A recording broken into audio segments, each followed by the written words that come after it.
नमस्कार, मी निवेदिता. निवेज रेसिपीमध्ये तुम्हा सगळ्यांचं मनापासून स्वागत आहे.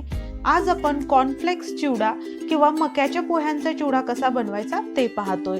खूप सोपी रेसिपी आहे. 5 मिनिटात बनवून हा चिवडा तयार होतो. चवीला पण अगदी उत्तम लागतो. आधेमध्ये खाण्यासाठी पण तुम्ही हा चिवडा बनवून ठेवू शकता. एखाद महिनाभर व्यवस्थित राहतो. चला तर मग आजच्या ह्या रेसिपीची सुरुवात करूया. मक्याच्या पोह्याचा चिवडा बनवतोय, म्हणजे कॉर्नफ्लेक्स चिवडा बनवतोय आपण. तर कढईमध्ये मी तेल गरम करत ठेवलेलं आहे. चिवडा म्हटलं की बऱ्याच गोष्टी तळून घ्याव्या लागतात आणि ते तळण्यासाठी थोडंसं जास्ती तेल घ्यायचं कढईमध्ये, जेणेकरून ह्या सगळ्या गोष्टी आपल्याला व्यवस्थित तळून घेता येतात. तर तुम्ही पाहू शकता, एक 2 ते 3 वाट्या मी तेल गरम करत ठेवलं होतं. तर तेल आधी सगळ्यात व्यवस्थित तापून घ्यायचं, कडकडीत असं तेल तापून घ्यायचं आणि त्यानंतर ही मक्याची पोहे टाकायची.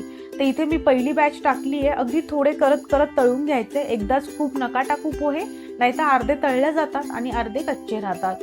तर ह्या पद्धतीने ह्या स्ट्रेनरच्या मदतीने असं व्यवस्थित मिक्स करा, जेणेकरून सगळ्या बाजूनी ते छान तळल्या जातील. आणि ह्या पद्धतीने तुम्ही तळलेले मक्याचे पोहे असं स्ट्रेनरवरती घ्या आणि मग टिश्यू पेपरवरती ते काढून ठेवा. याच्यामुळे काय होतं की एक्स्ट्राचं जे ऑइल आहे ते टिश्यू पेपर ॲब्झॉर्ब करतं. तर आता दुसरी बॅच पण आपण ह्या पद्धतीने तळून घेणार आहोत. पाहू शकता किती मस्त फुलून हे पोहे वरती येत आहेत. त्यामुळे तेल हे व्यवस्थित तापणं खूप गरजेचं आहे. तसं व्यवस्थित मिक्स करून घेऊया. 1-2 मिनिटं लागतात फक्त ही पोहे तळून घ्यायला.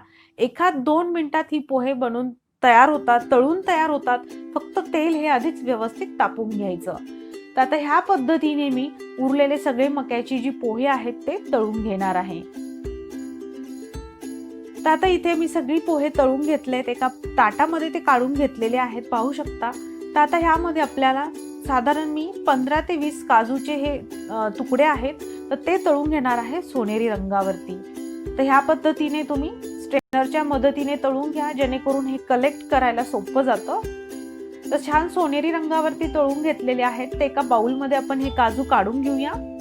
आता आपल्याला ह्यामध्ये कच्चे शेंगदाणे टाकायचे आहेत. तर मी साधारणतः 2 ते 3 चमचे कच्चे शेंगदाणे घेतलेत आणि छान खरपूस असे तळून घ्यायचे आहेत.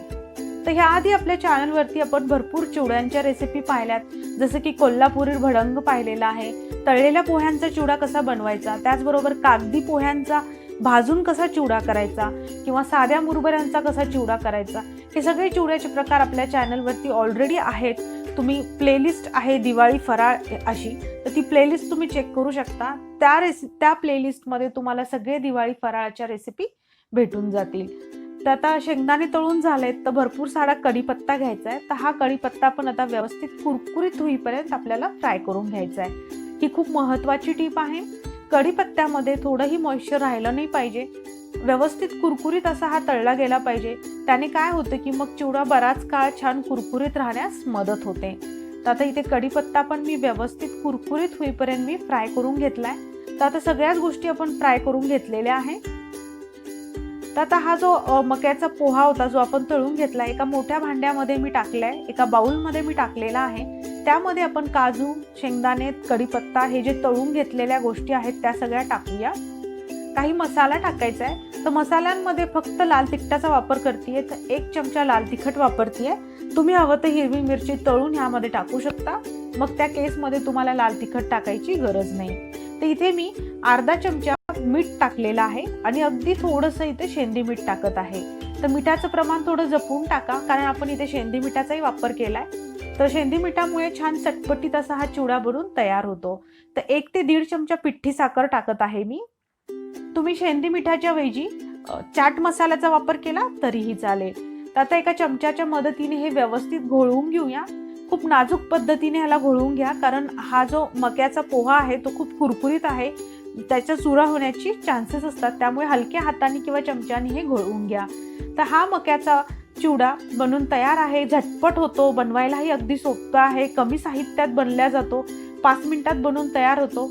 तर थंड होऊ द्या पूर्णपणे आणि त्यानंतर एका हवाबंद डब्यात ह्या स्टोअर करून तुम्ही एखाद महिनाभर ह्याचा आनंद घेऊ शकता. तर नक्की बनवून पहा, मस्त लागतो हा चिवडा, चटपटीत असा बनून तयार होतो. तर एकदा जरूर करून पहा. तर ह्या दिवाळीला तुम्ही चिवड्याच्या रेसिपीमध्ये हा पण एक मक्याचा पोह्याचा चिवडा ॲड करू शकता. खूप मस्त आणि कुरकुरीत असा बनून तयार होतो. तर रेसिपी आवडली तर नक्की लाईक आणि शेअर करा. परत भेटूया अशाच एका मस्त रेसिपी सोबत. तोपर्यंत बाय बाय.